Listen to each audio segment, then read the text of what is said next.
ഇപ്പൊ ഞാനില്ലത് ലോകട്ടന്റെ സ്കൂളിലാന്നേ. അങ്ങനെ കണ്ണുപൂട്ടി തുറക്കുന്ന വേഗത്തില് 2 മാസത്തെ അവധിയും കഴിഞ്ഞിട്ടുണ്ട്. അങ്ങനെ സ്കൂള് തുറക്കാറായില്ലേ. രക്ഷിതാക്കളും അധ്യാപകരെല്ലാം കൂടിയിട്ട് ഇതാ സ്കൂള് വൃത്തിയാക്കാൻ വേണ്ടിട്ട് വന്നിട്ടായില്ലേ. സ്കൂളിനും ചുറ്റും നിറയെ മരങ്ങളാണ്, അതിന്റെ ഇലയെല്ലാം വീണ് കിടക്കുന്നുണ്ടായിന്. ആദ്യം എല്ലാരും കൂടി അതെല്ലാം ഒന്ന് അടിച്ച് വൃത്തിയാക്കി, ജസ്റ്റ് ഒന്ന് അടിച്ചു വാരി ബാക്കി സ്കൂൾ തുറക്കുന്നതിന്റെ തലേന്ന് വൃത്തിയാക്കാന്ന് വിചാരിച്ചു.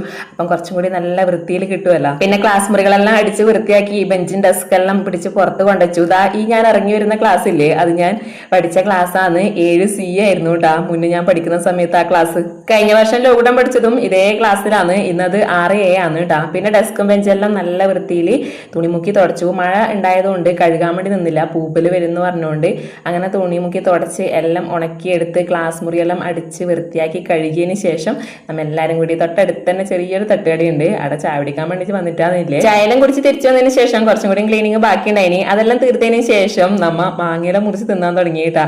സ്കൂളിന് ചുറ്റും മാവുണ്ട്, അപ്പം വലിയ മാങ്ങ നോക്കിയിട്ട് മുറിച്ചു അശ്വതേച്ചി. നമ്മ എല്ലാരും ഇതാ ഉപ്പും മുളകെല്ലാം കൂടിയിട്ട് തിന്നേന്ന്. സത്യം പറഞ്ഞു കഴിഞ്ഞാല് മുന്നത്തെ നമ്മളൊരു സ്കൂൾ കാലം ഇല്ലേ, അത് തിരിച്ചു കിട്ടിയ പോലത്തെ ഒരു ഫീൽ ആയിരുന്നു നമുക്ക്. അങ്ങനെ കുട്ടികളെ വരവേൽക്കാൻ വേണ്ടിട്ട് നമ്മളെ സ്കൂൾ ഇതാ ഒരുങ്ങി കഴിഞ്ഞിട്ടുണ്ട്.